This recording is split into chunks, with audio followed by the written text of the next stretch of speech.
सन यानी कि सूर्य का टेम्परेचर 5500 डिग्री सेल्सियस के करीब है। ये इतना गर्म है कि इसकी गर्मी 150 मिलियन किलोमीटर दूर अर्थ तक पहुंचती है और हमें इसकी गर्मी महसूस भी होती है। लेकिन मजे की बात यह है कि ये सन जिस स्पेस यानी कि अंतरिक्ष के सेंटर में मौजूद है वो स्पेस खुद ठंडा है। अब ये कैसे हो सकता है कि सन जिसकी गर्मी 150 मिलियन किलोमीटर दूर तक पहुंचती हो, वो सन जिस स्पेस में मौजूद हो वो ठंडा है? इसकी एक सिंपल सी वजह है, क्योंकि स्पेस यानी अंतरिक्ष में सन की गर्मी को एब्जॉर्ब करने वाली कोई भी चीज यानी कि मैटर है ही नहीं। इसी वजह से अंतरिक्ष ठंडा है। गाइस, आपको ये इंटरेस्टिंग फैक्ट कैसा लगा कमेंट सेक्शन में जरूर बताइएगा और ऐसे अमेजिंग वीडियोस के लिए शेयर, सब्सक्राइब एंड लाइक। मिलता है अगली वीडियो में। भारत के इतिहास में सर्वोच्च स्थान और सर्वोच्च सम्मान पाने वाला एक ऐसा आदमी जिसके पास पहनने को 6 पैंट, 4 शर्ट और 3 सूट थे। एक ऐसा आदमी जिसके पास 46 डॉक्टरेट की डिग्रियां थी। एक ऐसा आदमी जिसके पास असली धन के तौर पर 2500 किताबें थी।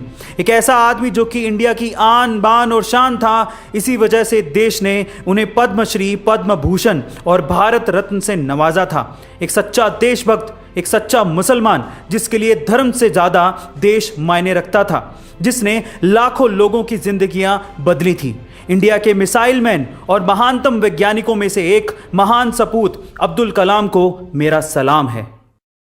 बड़े काम की शुरुआत हमेशा छोटे से होती है। कैसे? एक और एग्जांपल सुनिए। आपने सबवे रेस्टोरेंट्स का नाम तो जरूर सुना होगा, लेकिन क्या आपको पता है कि उसके ओनर फ्रेड डेलुका इस बिजनेस को करना ही नहीं चाहते थे, बल्कि वो तो एक डॉक्टर बनना चाहते थे। लेकिन पैसों की तंगी के कारण वो ऐसा नहीं कर पाए। उनकी इसी हालत को देखकर उनके करीबी दोस्त पीटर ने उन्हें $1000 दिए और एक दुकान खोलने की सलाह दी। उस दुकान में उन्होंने सैंडविच बेचना शुरू किया। फिर एक दुकान से धीरे धीरे उन्होंने एक रेस्टोरेंट खोला। फिर एक रेस्टोरेंट से हजारों रेस्टोरेंट खड़े कर दिए और आज पूरी दुनिया में 40,000 से ज्यादा सबवे के रेस्टोरेंट्स हैं और अकेले भारत में 500 से ज्यादा रेस्टोरेंट्स हैं। गाइस, इसीलिए कहते हैं कि छोटे से ही शुरुआत करिए, पर जरूर करिए। अगर आप भी छोटे से शुरुआत करके इन्वेस्टमेंट करना चाहते हैं तो डिस्क्रिप्शन बॉक्स में डीमैट अकाउंट के लिंक्स दिए हैं, फटाफट से जाके खुलवाइए और अपनी इन्वेस्टमेंट्स आज से शुरू करिए। ऐसे अमेजिंग वीडियोस के लिए शेयर, सब्सक्राइब एंड लाइक। मिलते हैं अगली वीडियो में। फाइनली टोक्यो पैरा ओलंपिक 2021 में इंडिया के खिलाड़ियों ने अब तक का बेस्ट परफॉर्मेंस देकर 5 गोल्ड मेडल समेत 19 पदक भारत के नाम किए और पिछले सारे रिकॉर्ड तोड़ दिए। तो चलिए जानते हैं इस वीडियो में कि गोल्ड मेडल भारत के लिए कौन कौन सा खिलाड़ी जीत कर लाया। सबसे पहले अवनी लेखा, जिन्होंने women's 10 metre air rifle shooting में गोल्ड मेडल जीता। फिर उसके बाद सुमित अंतिल, जिन्होंने मेंस जेवलिन थ्रो में गोल्ड मेडल जीतकर भारत का नाम रोशन किया। फिर उसके बाद मनीष नारवाल, जिन्होंने 50 मीटर पिस्टल शूट में गोल्ड मेडल अपने नाम किया और देश का नाम भी रोशन किया। और उसके बाद प्रमोद भगत, जिन्होंने बैडमिंटन में गोल्ड मेडल जीतकर भारत का सर ऊंचा किया। और फाइनली कृष्णा नागर, जिन्होंने फिर से गोल्ड मेडल जीता बैडमिंटन की एक और कैटेगरी में और इस तरह से भारत का परचम फहराया। गाइस, हमें इन सब खिलाड़ियों को सपोर्ट करना चाहिए ताकि अगले पैरा ओलंपिक में और भी खिलाड़ी भारत का नाम रोशन कर सकें। ऐसे अमेजिंग वीडियोस के लिए शेयर, सब्सक्राइब एंड लाइक। मिलते हैं अगली वीडियो में। हमारे देश में कई बार बड़े अजीब से काम होते हैं जिन्हें देख के ऐसा लगता है कि ये क्या हो रहा है।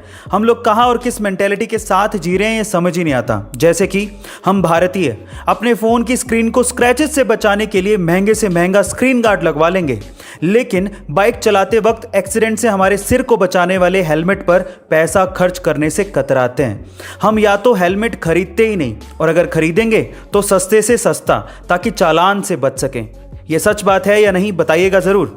दूसरा, जितने मैरी कॉम ने इंडिया का नाम रोशन करके पूरी जिंदगी में नहीं कमाए होंगे, उससे कहीं ज्यादा प्रियंका चोपड़ा ने मैरी कॉम का किरदार निभाकर कमा लिए।